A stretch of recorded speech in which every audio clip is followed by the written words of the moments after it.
अमावस्या और पूर्णिमा दो बहनों की कहानी। नमस्कार दोस्तों, आपका स्वागत है। आज मैं आपको अमावस्या और पूर्णिमा दो बहनों की कहानी सुना रहा हूँ। मित्रों, किसी समृद्ध राज्य में राजा धर्मपाल और रानी लीलावती राज करते थे। उनके दो पुत्र थे जिनके नाम वीरेंद्र और शौर्य थे तथा उनकी दो पुत्रियां थीं। एक बेटी का नाम अमावस्या था और दूसरी का नाम पूर्णिमा।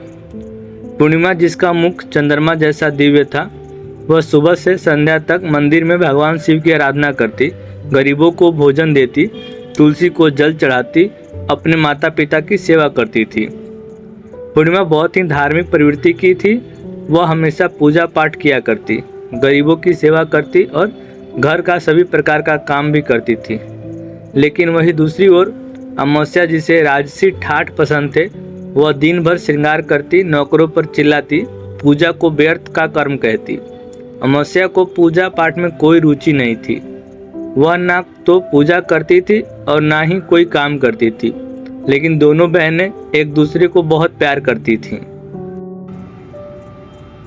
क्योंकि पूर्णिमा का स्वभाव बहुत ही अच्छा था। हालांकि राजा रानी का व्यवहार पूर्णिमा के प्रति अच्छा नहीं था। वे अमावस्या और अपने दोनों पुत्रों को ज़्यादा प्यार करते थे। धीरे धीरे समय बीतता गया और राजा रानी के बच्चे बड़े हो गए। फिर एक दिन की बात है, राजा ने अपने बेटों का विवाह कर दिया और अब बेटियों की शादी की बारी आई। तब सभी ने राजा से कहा, अब इनका विवाह कर दीजिए। तब राजा ने कहा, हाँ, विवाह तो करना ही है।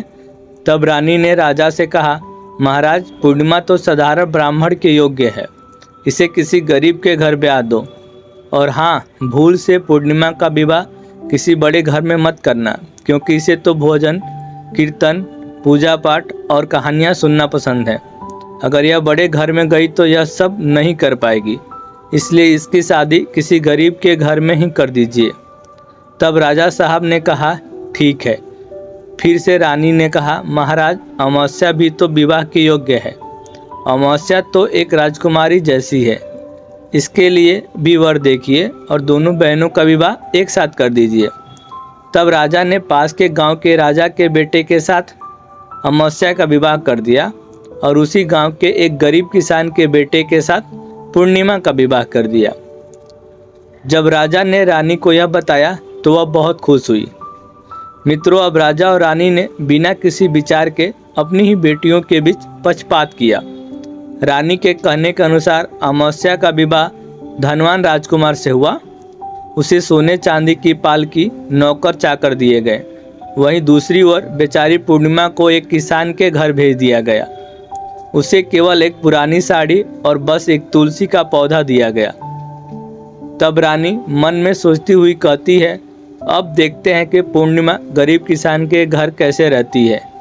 क्या वह वहाँ भी पूजा पाठ करती है? देखते हैं भगवान उसकी क्या और कैसे मदद करते हैं। अब उन दोनों की विदाई हो जाती है। अमावस्या और पूर्णिमा अपने अपने ससुराल में चली जाती हैं। अमावस्या तो अब किसी महारानी की तरह अपना जीवन सुखपूर्वक और ऐशो आराम के साथ गुजार रही थी। वही पूर्णिमा भी अपने भाग्य और भगवान के भरोसे पर खुशहाल जीवन व्यतीत कर रही थी। अमावस्या का पति, जो एक राजकुमार था, वह भी बड़ा घमंडी था, किंतु पूर्णिमा का पति शांत और सुशील स्वभाव का था। अब कुछ दिनों का समय इसी तरह से गुजर जाता है और फिर एक दिन की बात है, अमावस्या ने अपने घर पर शिव चालीसा का आयोजन किया और इस आयोजन में उसने गांव की सारी महिलाओं को आमंत्रित किया। सारी अड़ोस पड़ोस की औरतों को भी बुलाया, लेकिन अपनी बहन पूर्णिमा को उसने जानबूझकर नहीं बुलाया, क्योंकि उसे गरीब बहन को अपने घर में बुलाना पसंद नहीं था। उसे बुलाना मतलब अपने सम्मान में कमी नजर आ रही थी। तब वहीं पूर्णिमा अपने दरवाजे पर बैठी थी तो गांव की औरतों ने कहा, अरे पूर्णिमा, तुम्हारी बहन के घर शिव चालीसा का पाठ है, तुम नहीं जाओगी? तब पूर्णिमा ने कहा, नहीं, मैं नहीं जा रही, क्योंकि मेरी बहन ने मुझे नहीं बुलाया है। तब गांव की औरतों ने कहा, नहीं बुलाया तो क्या हुआ, पूजा पाठ है, तुम चलो हमारे साथ। वैसे भी वह तो तुम्हारी बहन है। उसने सोचा होगा कि बहन तो आ ही जाएगी, उसे निमंत्रण की क्या आवश्यकता है। तब गांव की औरतों की बात मानकर पूर्णिमा शिव चालीसा में चली गई। जब अमावस्या ने पूर्णिमा को देखा तो वह गुस्से से बोली, अरे, जब मैंने तुम्हें नहीं बुलाया तो तुम मेरे घर क्यों आ गई? अब जब आ ही गई हो तो चुपचाप एक जगह बैठी रहना, इधर उधर मत घूमना। तूने तो आज मेरी इज्जत ही मिट्टी में मिला दी है। जरा देखो अपने आप को, कैसे वस्त्र पहने हैं तुमने। जाओ उधर कोने में बैठो। और फिर उसने पूर्णिमा की गरीबी का बहुत मजाक भी उड़ाया। पूर्णिमा की आंखों से आंसू बहने लगे और वह भगवान शिव से प्रार्थना करने लगी, हे भगवान, मुझ पर आप कब कृपा करेंगे? आखिर मेरा कसूर ही क्या है? पूजा पाठ करना, गरीबों की सेवा करना, काम करना, क्या यह गलत है? हे भगवान, अब मुझ पर कृपा करो। इस तरह वह भगवान से विनती करती रही। थोड़ी ही समय के बाद शिव चालीसा पूरी हो गई और अमावस्या ने सबको प्रसाद दिया, लेकिन पूर्णिमा को प्रसाद नहीं दिया। अब निराश मन के साथ पूर्णिमा वहां से बिना प्रसाद के ही वापस अपने घर की ओर चली गई। मित्रों, रास्ते में वह सोचने लगी कि घर पर बच्चे प्रसाद मांगेंगे तो क्या मैं कहूँगी। फिर उसके मन में विचार आया, क्यों ना मैं अपने भाई भाभी से मिलने अपने मायके चली जाऊं। फिर वह चलते चलते अपने मायके की तरफ बढ़ने लगी। तभी उसे एक तुलसी का पेड़ दिखा। वहाँ एक चबूतरा बना था जिस पर एक बूढ़ी माँ बैठी थी। उन बूढ़ी माँ ने पूर्णिमा से पूछा, बेटी तुम कौन हो और कहाँ जा रही हो? क्या तुम मेरी एक मदद कर सकती हो? तब पूर्णिमा ने अपना परिचय दिया। फिर बूढ़ी माँ ने कहा, बेटी देखो, मेरा तुलसी का पौधा सूख रहा है, इसमें थोड़ा जल डाल दो और चबूतरे की सफाई कर दो तो थोड़ी ठंडक मिलेगी। अब पूर्णिमा ने तुलसी को जल डाला और बूढ़ी माँ को भी स्नान कराया। उसने उनके चरण दबाए। फिर पूर्णिमा ने पूछा, माँ जी और कोई काम है क्या? तब प्रसन्न होकर बूढ़ी माँ ने कहा, नहीं बेटी, और कुछ नहीं, तुमने मेरी बहुत अच्छी सेवा की है, भगवान तुम्हारा भला करे। उन्होंने पूर्णिमा को खूब आशीर्वाद दिया और कहा, बेटी जब तुम अपने मायके से लौटो तो मुझे से अवश्य मिलकर जाना। पूर्णिमा ने कहा, ठीक है माँ जी, और वो आगे बढ़ गई। फिर चलते चलते रास्ते में उसे एक शिव मंदिर मिला। वहाँ भी एक चबूतरा था जिस पर एक बूढ़े बाबा बैठे थे। वे कोई और नहीं, स्वयं भगवान शिव थे। लेकिन पूर्णिमा ने उन्हें पहचाना नहीं और वे बूढ़े बाबा ने कहा, बेटी तुम कौन हो? कृपया मेरी एक सहायता करो, बड़ा पुण्य मिलेगा। पूर्णिमा ने अपना नाम बताया। तब बाबा ने कहा, बेटी क्या तुम इस मंदिर की सफाई कर दोगी? यह बहुत गंदा हो गया है और मेरे नहाने के लिए 2 बाल्टी पानी भर देना तो तुम्हारा बहुत एहसान होगा। मेरा शरीर थक चुका है, इसलिए अब मैं कोई भी काम नहीं कर पा रहा हूँ। तब पूर्णिमा ने मंदिर की सफाई की, भगवान शिव की पूजा की और बाबा के लिए पानी भर दिया। फिर वह आगे बढ़ गई। फिर थोड़ा और आगे चलने पर उसे काली माँ का मंदिर मिला। काली माँ भी एक बूढ़ी माँ के रूप में वहाँ बैठी थी। काली माँ ने कहा, बेटी तुम कौन हो? क्या तुम मेरी एक सहायता कर सकती हो? तब प्रसन्नता से पूर्णिमा ने अपना नाम बताया। तब बूढ़ी माँ ने कहा, बेटी यहाँ सब लोग पूजा पाठ करके चले जाते हैं, लेकिन कोई मंदिर साफ नहीं करता। देखो मंदिर कितना गंदा हो गया है, जरा इसकी सफाई कर दो। अब पूर्णिमा ने मंदिर की सफाई की, माँ का श्रृंगार किया और पूजा की। उसके बाद बूढ़ी माँ को स्नान कराया और उनके पैर दबाए। फिर उस काली माँ के भेष में बैठी बूढ़ी माँ का आशीर्वाद लिया और वह आगे बढ़ गई। फिर आगे चलने के बाद थोड़ी ही दूर चलने पर एक नदी मिली। वहाँ भी एक बूढ़ी माँ बैठी थी जो कोई और नहीं बल्कि स्वयं गंगा मैया थी। उन्होंने पूछा, बेटी तुम कौन हो? कृपया मेरी सहायता करो। तब पूर्णिमा ने अपना नाम बताया। तब गंगा मैया ने कहा, बेटी क्या तुम मेरी थोड़ी सेवा करोगी? तब पूर्णिमा ने गंगा मैया की भी सेवा की और आशीर्वाद लेकर आगे बढ़ गई। अंत में वह अपने मायके पहुंच गई। जब उसकी भाभियों ने उसे देखा तो बहुत खुश हुई। उन्होंने पूर्णिमा का स्वागत किया और कहा, वाह क्या बात है बहन जी, आप बहुत दिनों बाद आई हो। तब पूर्णिमा ने कहा, हाँ भाभी, आज मन हुआ सभी से मिलने का तो चली आई। तब भाभियों के साथ मिलकर पूर्णिमा ने अपने मायके में भी सारे काम किए। उन सभी ने खुशी खुशी एक साथ भोजन किया और रात को अलग अलग विषयों पर बातें भी की।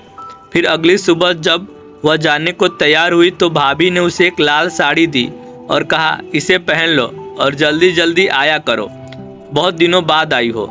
तभी पूर्णिमा ने लाल साड़ी पहन ली और 16 श्रृंगार कर लिया और एक भाभी ने एक थैला भरकर उसे सामान दे दिया। उसे लेकर पूर्णिमा घर से निकल गई।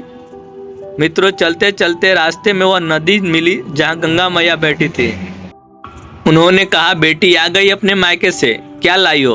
पूर्णिमा ने थैला दिखाया और कहा, माँ जी मेरी भाभीियों ने कुछ सामान दिया है। तब गंगा माँ ने भी एक थैला निकाला और उसे पूर्णिमा के हाथों में देते हुए गंगा मैया ने कहा, बेटी यह लो मेरी ओर एक छोटी सी भेंट, यह बहुत भारी है, मैं इसे कहाँ रखूंगी, लेकिन याद रखना कि इसे रास्ते में मत खोलना, घर जाकर ही खोलना। तब पूर्णिमा ने कहा, ठीक है माँ जी, और वह आगे बढ़ गई। फिर थोड़ी ही देर के बाद वहीं काली माँ का मंदिर मिला। वहाँ भी बूढ़ी माँ ने पूर्णिमा को एक थैला दिया। अब उसके पास 3 थैले हो गए। फिर आगे बढ़ने पर वहीं शिव मंदिर मिला। वहाँ भगवान शिव ने भी उसे एक थैला दिया। अब 4 थैले हो गए। फिर चलते चलते वहीं तुलसी माँ मिली।